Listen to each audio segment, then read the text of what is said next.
Furieuse de Christophe Menet. Première partie.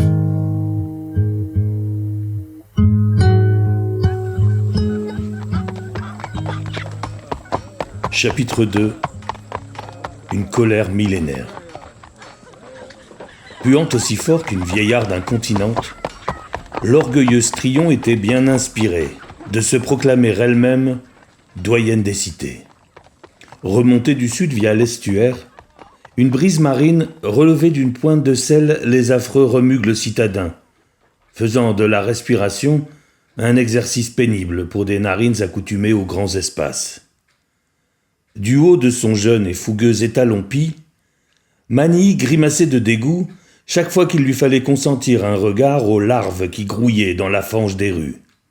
Si son père ne lui avait ordonné de nettoyer son arme avant de quitter le camp, nul doute que tous ces moins que rien se seraient autrement pressés de déblayer le passage à la vue de la hache souillée de sang coagulé. Il avait obéi à regret, alors qu'il comptait l'exhiber encore quelques jours, afin d'impressionner les hommes de son père, qu'il serait, tôt ou tard, amené à commander. Tuer s'était révélé encore plus facile et grisant qu'il ne se le figurait. L'autre garçon avait à peine eu le temps de porter la main à son glaive que la hache lui fendait déjà le visage. Quand Manille, devenu vieux, se remémorerait cette première vie fauchée, il préférerait probablement se souvenir d'un homme. Pourtant, garçon était exactement le mot qui convenait, même si celui-ci devait le devancer d'au moins 4 ou 5 années. C'est que les larves mûrissaient lentement, à l'abri de leurs cocons de pierre, cachés dans les jupes maternelles au coin douillet des cheminées. Chez les andralogans, comme aimaient à le rappeler les guerriers, on ne s'encombrait pas d'un état transitoire entre l'enfance et l'âge d'homme. On cessait d'être un mioche, sitôt apte à se tenir sur un cheval au galop. Un second coup dans le ventre avait suffi à achever le délicat rejeton du Ducasse de Castelpriani. Dans l'euphorie de ce baptême du sang, Manille avait jugé charitable d'adoucir le séjour en enfer de sa toute première victime en lui adjoignant sa bien-aimée. « Je les voulais vivants! Je devrais t'écorcher vive, sale petit fanatique !» avait vociféré son père, les yeux mouillés de larmes, en le soulevant par le col pour le projeter à l'autre bout de la tente. N'importe qui d'autre serait mort à sa place. D'ailleurs, les hommes qui l'avaient accompagné et laissé faire avaient tous été exécutés. Personne ne désobéissait impunément à un ordre du chef Vanille, l'homme qui avait rendu au peuple andralogan sa fierté perdue 1000 ans plus tôt, quand Trion le bannissait hors des murs qu'il avait pourtant contribué à faire sortir de terre. De là venait l'aversion des andralogans pour la pierre et le durable. Ils n'avaient pas eu besoin de consigner leur histoire dans de fragiles rouleaux pour maintenir à vif la blessure, aussi cuisante que si l'affront avait été renouvelé auprès de chaque génération. Mais la vieille cité ne regardait plus d'aussi haut ses parias d'autrefois. Trion s'était soumise depuis déjà 10 années. Manille peinait d'ailleurs à comprendre pourquoi elle était encore debout, pourquoi son père laissait les sénateurs se prêter à leur mascarade, comme s'ils décidaient encore de quoi que ce fût, depuis leur stupide salle ronde, assis sur leur vieux cul trop gras. « Nous avons besoin des Trionnais », prétextait évasivement le chef Vanille, chaque fois qu'on le questionnait à ce sujet. Seulement âgé de 11 ans, Manille était encore, selon son père du moins, dans le temps de l'écoute et de l'obéissance. Mais bientôt viendrait son heure de mener le peuple andralogan, tout comme lui incomberait la tâche d'interpréter les signes d'Ayo, le dieu de ses ancêtres. Il rassemblerait alors jusqu'au dernier clan que rebutait encore le manque de piété de Vanille, et, ensemble, ils raseraient les cités, les champs et les fermes. Ayo pourvoyait à tout. C'était l'insulter que d'élever plus de gibier qu'il n'en faisait naître ou de faire croître plus de récoltes qu'il n'en semait. Ayo ne pouvait se tromper. Dès lors qu'une ressource venait à manquer, ce ne pouvait être que le signe d'un trop-plein de bouches à nourrir. Le signe qu'il était temps de procéder à une purge. C'était aussi simple que cela. Fallait-il être vieux et fatigué comme devait l'être le chef, pour ne plus reconnaître les évidences divines? Sans lâcher les rênes, ni même vraiment s'en rendre compte, Manilly avait déjà pressé pouce contre pouce ses 2 poings serrés pour implorer Ayo de remettre son père sur le droit chemin, quand il réalisa que l'odorante et bruyante cité n'était pas un lieu qui convenait à la prière. Il revenait, selon lui, à leur mystérieux interlocuteur, quel qu'il fût, de faire le déplacement plutôt que de leur imposer une si désobligeante déambulation par des rues nauséabondes. Pourtant, en entrant dans l'auberge qui devait accueillir l'entrevue, le chef Vanille laissa échapper un petit grognement d'aise, comme s'il prisait la moiteur de ces lieux exigus dont une cheminée saturait l'air d'une chaleur indécente. La clientèle s'éclipsa rapidement. On avait beau toujours désigner d'inutiles sénateurs, personne n'ignorait qui étaient les véritables maîtres de la cité.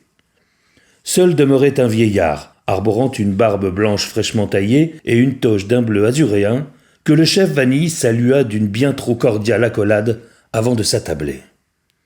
Outré par tant de familiarité, Manilly consentit toutefois à s'asseoir lui aussi, sans que le vieillard lui accordât même un regard. Tout en courbettes obséquieuses, et sans qu'on lui ait rien demandé, le tenancier déposa sur la table un pichet de vin et 3 timbales. Mais lorsqu'il s'avisa de servir Manilly, le garçon l'en dissuada d'un regard chargé de haine.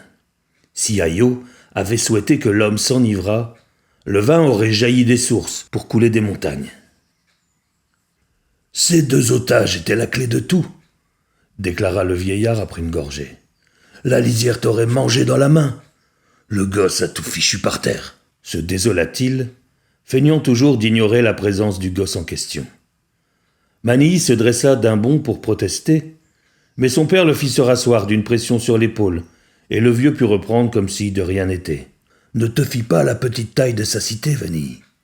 De Bertigurie, au pied des montagnes du Nord, jusque Chêneport au sud, c'est l'Hermande de Castelpriani qui fait la pluie et le beau temps sur la lisière. Corrières se rangera derrière lui quoi qu'il décide. Voilà des années qu'il tente en vain d'alerter le Sénat larivéen quant au péril andralogan. Depuis le jour où tu as pris Trillon, et même avant cela. Cette fois, plus personne n'osera ignorer ses avertissements. Tôt ou tard, il obtiendra des représailles. Il te faut frapper le premier. » « Que fera l'arrivée, d'après toi ?» sembla s'inquiéter le chef. « Les dieux n'aident que celui qui cède lui-même, » pontifia le vieillard. « Il en va de même pour la cité-mère. Elle soutiendra ses filles, si elles se montrent unies et combatives. Corrières et Castelpriani vivent du négoce. Les commerçants auront peur de la guerre, ils ont trop à y perdre. La peur pour leurs otages aurait tenu les doukas sans respect. Mais ils ont désormais une solide raison de haïr les Andralogans. La haine confère de la bravoure, même aux plus mesurés des hommes. » Sur ces mots, le vieillard se fendit enfin d'un regard pour Manilly, un de ces regards affligés dont on accable les marmots après une bêtise. Un regard qui fit définitivement sortir le garçon de sa réserve. « Depuis quand notre peuple traite-t-il avec les vaincus ?» osa-t-il interpeller son père. « La botte n'a que faire de la bravoure des larves qu'elle écrase !» prévint-il ensuite le vieux, dont tout disait qu'il était sénateur, depuis sa diction étudiée jusqu'à cette ridicule tenue qui lui interdisait toute activité physique. Mais même emmailloté dans une coûteuse toge, une larve restait une larve. Le chef n'avait pas à s'acoquiner avec une telle engeance, à se laisser tutoyer ou embrasser, encore moins à partager le poison des vignes en invoquant de faux dieux pluriels. L'évident mépris avec lequel le toisait toujours le Trillonnais acheva d'exaspérer Manilly. « Ta cité n'est encore debout que parce que nous le voulons bien, vieux parasite. Demain, nous brûlerons Corrières, Castelpriani, son port et ses bateaux. Nous raserons la forêt hantée s'il le faut, pour brûler aussi cette foutue cité-mère. Et alors, nous reviendrons incendier ce cloaque, car telle est la volonté de... » D'un revers brutal, le chef Vanille fit valser son fils en arrière. Du sang plein la bouche, soudain beaucoup plus petit qu'en arrivant, l'enfant assassin se releva. Tout semblait bien trop grand pour lui désormais. Que ce fût les enjeux, les adultes reprenant calmement leur conversation, la lourde hache à sa ceinture et cette colère millénaire qu'il faisait sienne. Si l'arrivée décide de s'en mêler, nous sommes perdus, soupira le chef sur un ton défaitiste qui souleva le cœur de son fils. À ce sujet, je souhaiterais te présenter quelqu'un, annonça le vieux d'une voix suffisamment forte pour interpeller 4 hommes, attablés dans un recoin si obscur que Manille ne les avait pas encore remarqués. 3 d'entre eux s'approchèrent d'un pas aussi léger que déterminé. Leurs regards associés embrassaient la totalité des lieux tandis qu'ils cernaient la table, et pour la première fois de sa courte vie, le jeune Andralogan fut impressionné par des étrangers à son peuple. Ces 3-là n'avaient rien des larves s'éparpillant au passage des chevaux. Il émanait de leurs faces impassibles, en dépit des oreilles ridiculement démesurées de l'un d'entre eux, une menace suffisamment évidente pour n'avoir pas besoin d'être soutenu par une quelconque démonstration de force. Brisant le silence, le 4e étranger s'approcha en traînant derrière lui sa chaise pour s'imposer à table, à la gauche du vieux. « Mon cher sénateur Septimo, dit-il en s'adjugeant la tabale délaissée par Manille, puisque la vieille Trion s'entête à produire sa propre piquette, en ma qualité d'invité, je me dois d'y goûter. » Le sénateur se saisit du pichet pour le servir.